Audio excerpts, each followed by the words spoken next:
আল্লাহ বলেন উল্লেখযোগ্য কোনো বস্তুই তুমি ছিল না, এই উল্লেখযোগ্য বস্তু বানাইলাম তোমারে আমি, যৌবন দান করলাম তোমারে আমি, সব কিছু বোঝার দান তৌফিক দান করলাম তোমারে আমি, এখন তুমি আমি আল্লাহরে চিনো না। এমন মানুষ আছে না নাই? এমন মানুষ আছে না নাই? অহরহ আছে এমন মানুষ। এই জন্য আমি আপনি প্রত্যেকটা মানুষ এই ইমানের রাস্তার উপর থাকতে গেলে, ইমানের রাস্তার উপর চলতে গেলে, আল্লাহর পথের মধ্যে থাকতে গেলে কষ্ট আছে না নাই? রাসূল বলেন কোনো মানুষ যখন ফজরের নামাজের মধ্যে উঠে, ফজরের সময় যখন উঠে লেপ কম্বল ছেড়ে দিয়া, তখন আল্লাহ মুস্কি হাসে। বলেন সুবহানাল্লাহ। মুস্কি মুস্কি হাসতে থাকে। কেন মুস্কি হাসে? আর ফেরেশতাদের সঙ্গে প্রশংসার বাণী শোনায়, ফেরেশতারা দেখো দেখো তাকাইয়া কত অহরহ মানুষ থেকে এই শীতের রজনীর মধ্যে লেপ কম্বল ফালাইয়া দিয়া আমার বান্দা নামাজের জন্য আমাকে স্মরণ করার জন্য মসজিদের মধ্যে কেমনে হাইটা হাইটা যায়, শীতের কম্বল ফালাইয়া ঠান্ডা পানি দিয়ে উজু করে কেমনে যায়, মুস্কি মুস্কি যখন হাসতে থাকে আর ফেরেশতাদের সঙ্গে প্রশংসা করতে থাকে, ফেরেশতারা তোমরা বলেছিলা জমিনের মধ্যে কোনো খলিফা বানানোর দরকার নাই, আমরাই তো তোমার শুকরগুজার করার জন্য যথেষ্ট আছি। তখন আল্লাহ বলেন ফেরেশতারা তাকায় দেখো, যেই মানুষদেরকে বানাইতে তোমরা নিষেধ করেছিলাম সেই মানুষরাই তো ইচ্ছা করলে এত সুন্দর বিল্ডিং ঘর থেকে লেপ কম্বল না ফালাইয়া মসজিদে না যাইলেও পারতো, কিন্তু কেমনে করে যায় তাকায় তাকায় দেখে আর আল্লাহ প্রশংসা করে আমাদের আপনাদেরকে। বলেন সুবহানাল্লাহ। এই জন্য সম্মানিত ভাইয়ের আমার, ইমানের উপর থাকতে গেলে, ইমানের উপর চলতে গেলে অল্প একটু কষ্ট, অল্প একটু মুজাহাদা আমাদের করা লাগবে কি লাগবে না? বলেন না, লাগবে কি লাগবে না? লাগবে। ইমানের উপর থাকতে গেলে পরে। আর আপনি যদি চান যে দুনিয়াদারি নিয়ে পরে থাকবেন, শুধুমাত্র দুনিয়াদারি করবেন, আল্লাহ থেকে বিমুখ হয়ে চলাফেরা করবেন, আপনি কি দেখেন না দৈনিক, আপনি কি তাকায় দেখেন না নাকি দৈনিক আমাদের আশেপাশে কত মানুষ মারা যায়, আমাদের আশেপাশে কত মানুষ রোড অ্যাক্সিডেন্টে মারা যায়, আমাদের আশেপাশে কত মানুষ হার্ট অ্যাটাক করে মারা যায়। এই মরণ, এই রাস্তা আমার আপনার সামনেও তো আসে না নাই? বলেন না কেন আসে না নাই?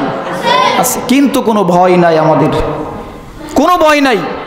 আল্লাহর পথে যাওয়ার জন্য, আল্লাহর রাস্তায় চলার জন্য, আল্লাহর দিকে আমাদের মুখ ফেরানোর জন্য কোনো ভয় নাই, কোনো সচেতনতা নাই। আমরা যেভাবে চলাফেরা করি, আমরা যেভাবে কবরের পথের দিকে আগানো দরকার সেইভাবে আমরা আগাইতে পারি না, সেইভাবে আমরা চলতে পারি না।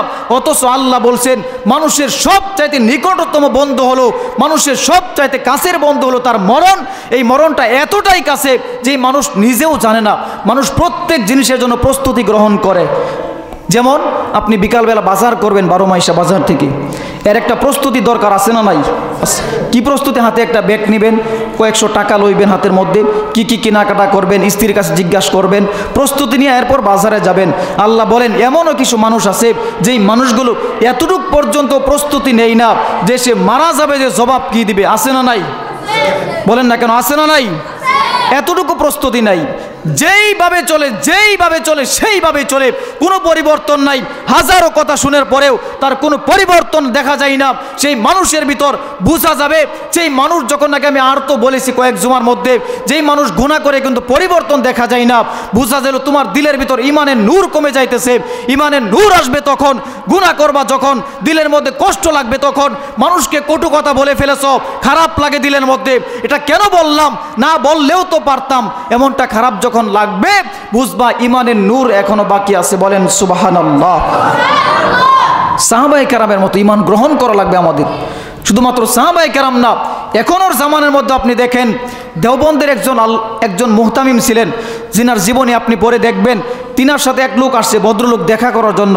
আইসা ডাক দিয়ে বলে, মুহতামিম সাহেব আমি আপনার জন্য কিছু হাদিয়া নিয়ে আসছিলাম, কিছু টাকা নিয়ে আসছিলাম।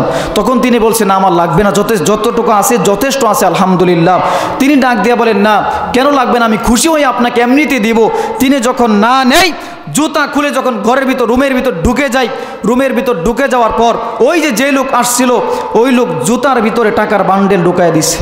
টাকার বান্ডেল ঢুকায় দেওয়ার পর যখন চলে গেছে, তিনি যখন রুম থেকে খানা দানা শেষ করে বের হয়ে যাবেন, বের হয়ে যাওয়ার পর খাদেম যখন জুতা গুছাইয়ে দিতেছেন, দেখে জুতার মধ্যে টাকার বান্ডেল।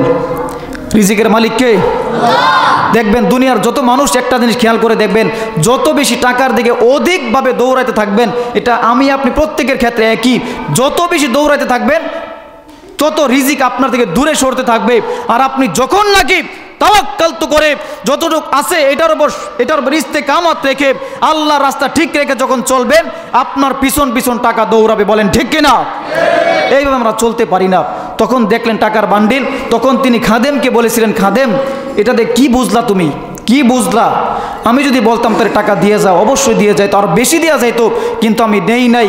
বোঝা গেল কোনো মানুষ যদি দুনিয়ার পিছনে এমনভাবেই ছুটে যে দুনিয়ার সব দখল করে ফেলবে, একাই সব খেয়ে ফেলবে, আল্লাহ বলেন না, রিজিক তোমার জন্য সীমাবদ্ধ করা আছে, এর 1 টাকাও বেশি খাইতে পারবে না। খাবার তোমার জন্য সীমাবদ্ধ করা আছে, 1 লুকমাও বেশি খাইতে পারবে না। যতটুকু নির্ধারিত করা আছে ঠিক ততটুকুই পাইবে, একটু বেশি পাইবা না। বলেন সুবহানাল্লাহ। এই জন্য আমি আপনি প্রত্যেকটা মানুষ রিজিকের পিছনে ছুটেন, কোনো নিষেধ নাই, কিন্তু আল্লাহকে রেখে না ভুলে, আল্লাহকে ছেড়ে দিয়ে নাকি ভুলে গিয়া, বলেন না কেন, আল্লাহকে ভুলে, আল্লাহকে ধরে আল্লাহকে পাওয়ার রাস্তা চেষ্টা করে এরপর আপনি রিজিকের পিছনে ছুটবেন, আপনার দুনিয়াও হয়ে যাবে, আখিরাতও হয়ে যাবে। শুধুমাত্র দুনিয়ার পিছনে ছুটবেন, কোথায় আল্লাহ, কোথায় সুন্নত, কোথায় নবীদের জিন্দেগি, সব ভুলে গিয়ে আপনি যদি চলেন তাহলে শুধুমাত্র দুনিয়াটাই পাবেন, আখিরাত বলতে আপনি কিচ্ছু পাবেন না। কথা বলেন ঠিক কিনা? এই জন্য সম্মানিত হাজিরিন, আমার আপনাদের কাছে একটা অনুরোধ বা আরজি থাকবে। কিছু বলবেন নাকি?